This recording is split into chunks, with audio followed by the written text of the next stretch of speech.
এই যে চাল ডাল নিয়ে নিছি, দেখে তো বুঝতেই পারছেন যে কী রান্না করা হবে। এই চাল ডাল, টমেটো কুচি, কাঁচামরিচ, পেঁয়াজ, রসুন, আর হচ্ছে 3 পদের সবজি। ওইগুলো দিয়ে আজকে সবজি খিচুড়ি রান্না করা হবে। ইফতারের জন্য সবাই বলতেছে যে আমরা আজকে ইফতারের জন্য খিচুড়ি খাবো, তাই ভাবলাম হেলদি খাবার যেহেতু সবজিও দিই তাহলে সাথে, আর রান্নাটা করে ফেলি। অনেকদিন যাবত তো খিচুড়ি খাওয়া হয় না। আমারও ইচ্ছা ছিল একদিন পাতলা বা মাখা মাখা ঝোল রেখে সবজিটা মানে খিচুড়িটা খাবো। আজকে আল্লাহ আশা পূরণ করে দিচ্ছেন। রান্না করব এখন, এর লেগা সব রেডি করে নিচ্ছি। এই যে কেমন হবে রান্নাটা কমেন্টসে জানাবেন। এখন সব কিছু আমি রেডি করে নেব। এগুলো ধোয়া শেষ করি আগে। আমি সবজিটা ধুয়েই রাখছি, এখন এগুলা একে একে সব কিছু একসাথে মিশিয়ে দিব। চালটা ধুয়ে নিই।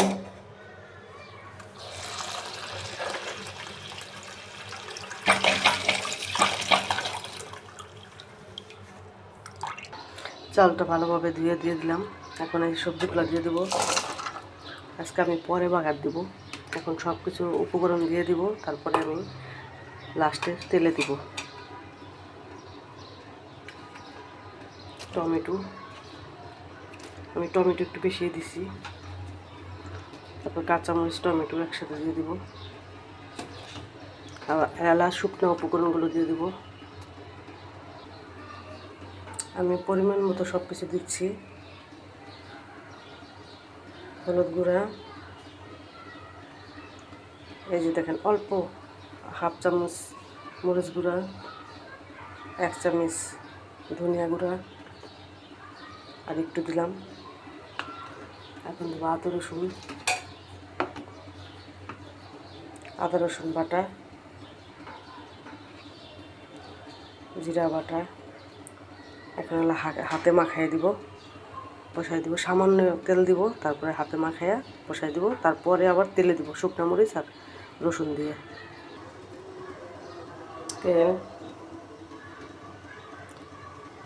তেল এখন অল্পই দিব,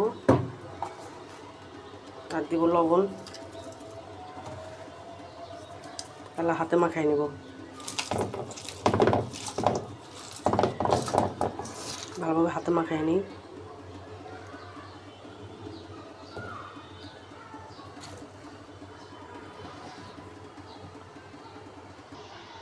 মাখানো শেষ। এখন দিয়ে দেবো 2টা তেজপাতা। এই দেখেন কত সুন্দরভাবে মাখাই নিয়েছি। এখন চুলায় বসাই দেবো। দিয়ে দিয়েছি গরম পানি। কত সুন্দর কালারফুল লাগতেছে না? এই দেখেন খিচুড়িটার কালারটা দেখেন। সবজি খিচুড়ি, এখন সবজি খুঁজে পাওয়া যেতেছে না, শুধু গাজর আর টমেটো দেখা যাচ্ছে একটু। এখন তেলে দিয়ে দিব। রান্নাটা হয়ে গেছে। এই যে এরকম আমার লেটকা লেটকা, আর একটু লেটকা থাকলে ভালো হতো। তারপর যা আছে আলহামদুলিল্লাহ। এখন তেলে দিয়ে দেব। শুকনো মরিচ দিয়েছি 2টা, রসুন।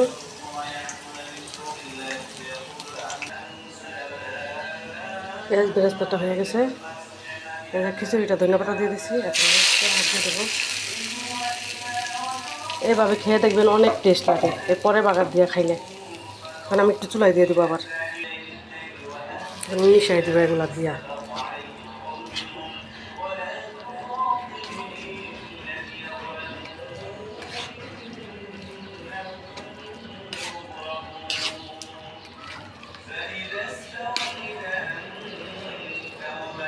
কেমন হয়েছে আমার খিচুড়িটা কমেন্টস করবেন।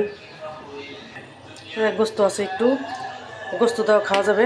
যেরকম খিচুড়ি রান্না করছে এই গোস্তটা দিয়েই অনেক মজা হবে। আমার খিচুড়িটা ডান হয়ে গেছে। এখন আমার ইফতারের সময় হয়ে আসছে, সব রেডি করে নিচ্ছি। এই যে আমাদের ইফতারি সম্পূর্ণ রেডি। এই যে এটা হচ্ছে হালিম, তারপর আনারস, এই যে শসা কাটা হয়েছে, আর ফল পাকড়, শরবত, আর হচ্ছে দেখেন মেন যেটা জিনিস, এই যে খিচুড়ি। দেখেন কালারটা খিচুড়ির সাথে এই যে গোস্ত আছে, এই যে এগুলো আজকে আমাদের ইফতার। নামাজ পড়ে এসে তারপর খিচুড়িটা খাবো।